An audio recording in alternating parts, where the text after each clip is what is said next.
جب تم سے کوئی شخص بات کر رہا ہو اور بات کرتے کرتے وہ دائیں بائیں دیکھے تو فرمایا اس کا مطلب یہ ہے کہ وہ بات امانت ہے، تم نے اس کو آگے بیان نہیں کرنا، چونکہ وہ دائیں بائیں اس لیے دیکھ رہا ہے کہ کوئی اور تو نہیں سن رہا۔ تو پھر اس کا مطلب کیا ہوا؟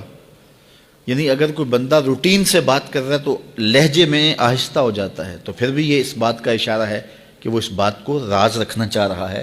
دیواروں کو بھی کان ہوتے ہیں تو وہ ذرا آہستہ بول رہا ہے، اور وہ بات کرنے سے قبل دائیں بائیں دیکھتا ہے کہ کوئی اور تو نہیں سن رہا، تو وہ آپ سے کر رہا ہے، تو اس نے یہ آپ کو کہا نہیں کہ یہ راز ہے۔ کہتے ہیں صاحب عقل وہ ہوتا ہے جس کو راز بتانے کے بعد یہ نہ بتانا پڑے کہ یہ راز ہے۔ اس میں اتنی عقل تو ہو نا، اتنا تو فہم ہو نا کہ راز بتائیں اور پھر بتائیں کہ یہ راز رکھنے والی چیز ہے۔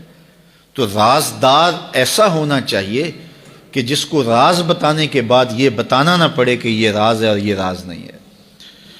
تو بہرحال وہ کچھ اشارے ہوتے ہیں جو عاقل سمجھتا ہے، اور یہ کوالٹی اور یہ خوبی اور یہ وصف ہم میں سے ہر شخص کے اندر موجود ہونا چاہیے۔ اگر کوئی راز کی بات کرتا ہے تو پھر اس کے اعتماد پہ ہمیں پورا اترنا چاہیے، وہ راز راز ہی رہے۔ اور بندہ کہتا ہے کہ میں یہ راز کسی اپنے رازدان کو بتاؤں گا، تو پھر اس کے بھی تو اپنے رازدان ہوتے ہیں نا۔ وہ کیا کسی نے کہا تھا، بلیا یاراں نو راز نہ دسیں، یاراں دے بھی یار ہوندے نہیں۔ تو پھر یاروں کے بھی آگے یار ہوتے ہیں، پھر ان کے بھی آگے پھر راز تو ہوتا ہی نہیں ہے، پھر تو وہ پھیلتا چلا جاتا ہے۔ تو آپ تک آ گیا، بس آپ تک آ گیا، وہ سینے میں سما گیا، ساری زندگی قبر میں لے کے جانا جو راز ہے۔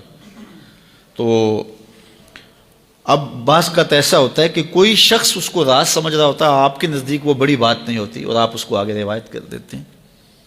تو جب اس نے آپ کو راز کے طور پہ کہا ہے، وہ بڑی بات نہیں بھی تھی، لیکن آپ اس کو راز رکھیں گے تو یہ بڑی بات ہوگی۔